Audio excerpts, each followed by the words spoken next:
Now there is one more question from where question came. Okay, examine significance of lecture system and textbooks.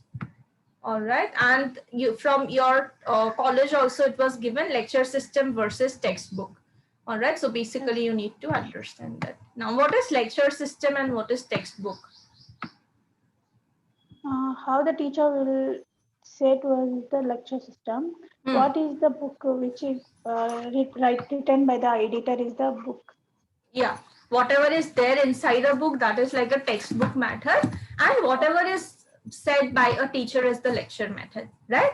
Now there are different ways of imparting education and different ways of acquiring knowledge, right? You may prefer a certain mode of learning, right? Some people find it convenient to just watch some videos and learn. Some people may find it more convenient to go to college, attend classes. Some may find it convenient to read from their own, right? They may just pick up a textbook and keep reading.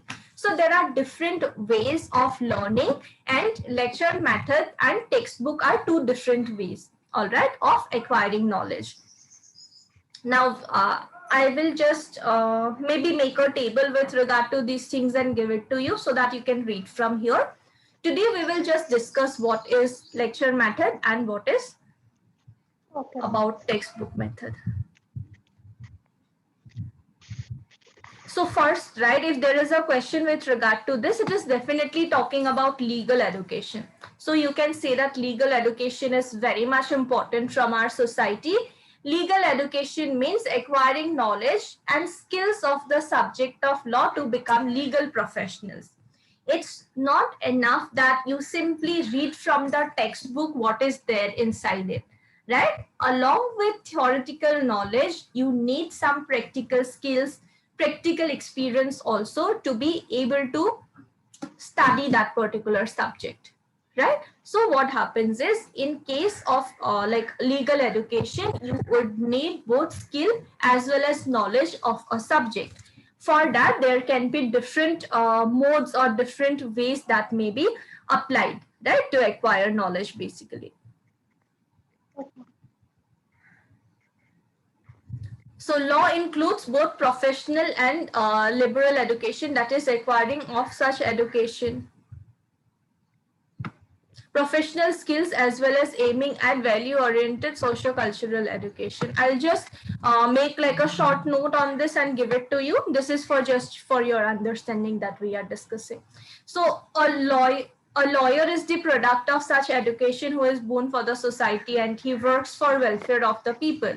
Legal education works not only as an instrument of social control but also as an instrument of social change,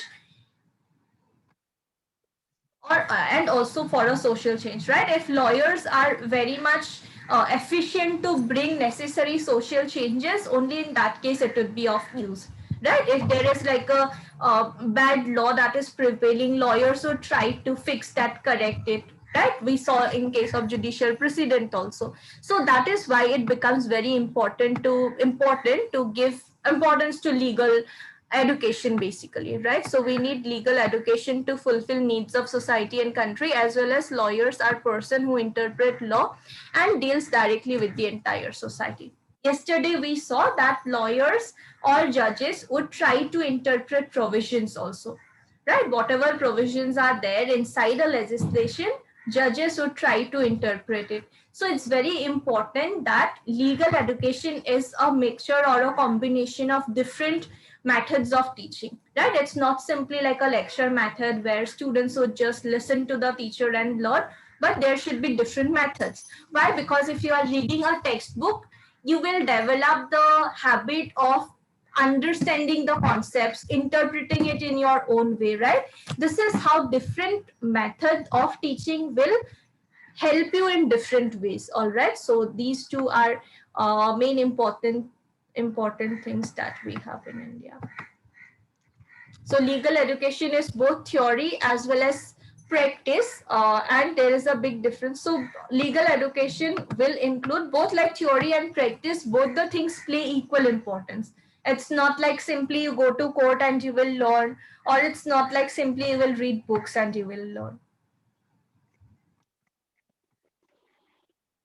And in order to, because like there is something called as Bar Council of India, right? What is Bar Council of India? It will basically give guidelines, or it will basically provide certain, you know, like basic guidelines that colleges need to follow. So Bar Council of India has made it mandatory that students go for internship during their legal studies to gain practical knowledge on the subject. Why? Because just textbook knowledge would not be enough for them.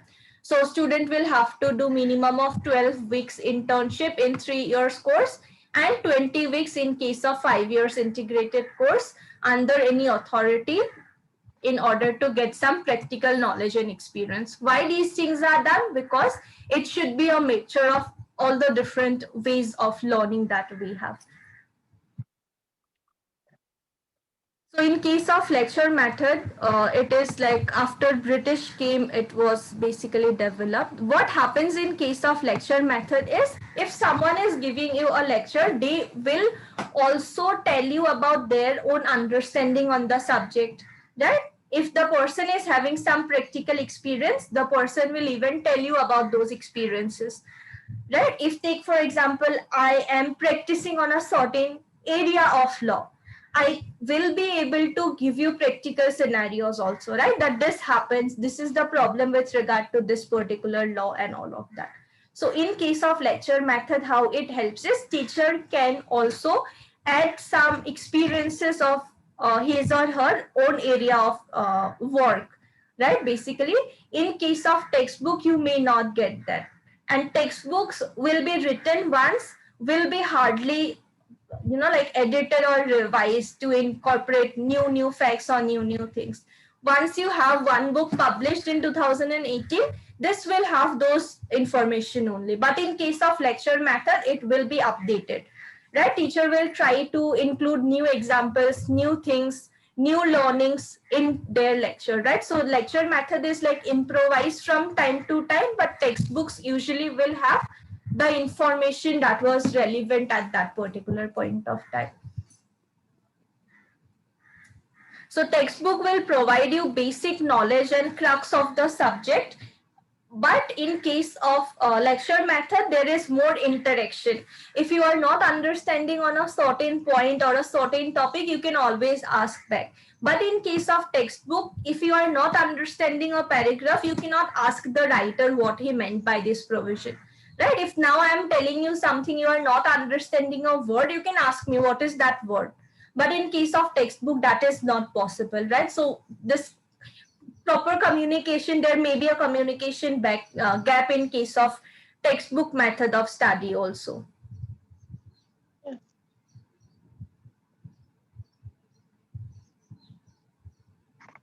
So whatever is given in the textbook, you will accordingly understand that, right? Even though there is some explanation given, some illustrations given, it may not be very much relevant for you, right? Sometimes I may feel that you have interest on a certain area. I may try to give examples relating to that, right? Like you are learning driving, I can give you examples with regard to that, how to obtain a license and all of that.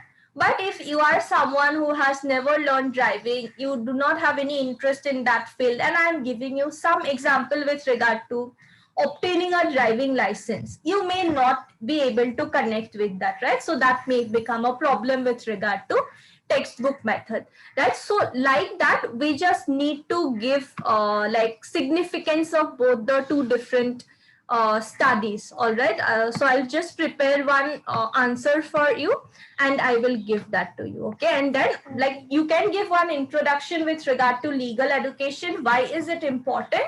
Then you can mention what is textbook method, what is lecture method, their significance, their importance, and then finally a conclusion that legal education has drastically changed in the last few years. It was never the same as it used to be. You must have heard there is something called as moot court. Have you heard of that? So what happens is, it's like an imaginary court situation will be given. You need to argue. So there are different ways of teaching that has been incorporated, but lecture method and textbook method are there since like so many years, and they are still continuing. Why? Because they play a major role or a major part in imparting education. Then there may be some issues we need to be looked into, repairing holes in the system training. This will help. So whenever it is possible, right, we would look into whatever things we can improvise in teaching learning method, and we will accordingly plan for it, right? It's not like one single method we can adopt and that will go on for 5 long years. But whatever method suits best for any particular subject, accordingly that method needs to be applied. But again, lecture method and textbook are two very important methods that we have that are used in India very much, right? So I think it's like you can relate to it, right? Lecture method and textbook method, what is it? Yes, ma'am. Right, it is like something that you always see. So for this question, right, I'll just prepare one answer and give it to you. We anyways discuss the basic points, significance and all. I'll prepare one simple proper answer and give it to you. You can read from there. Okay, what is it?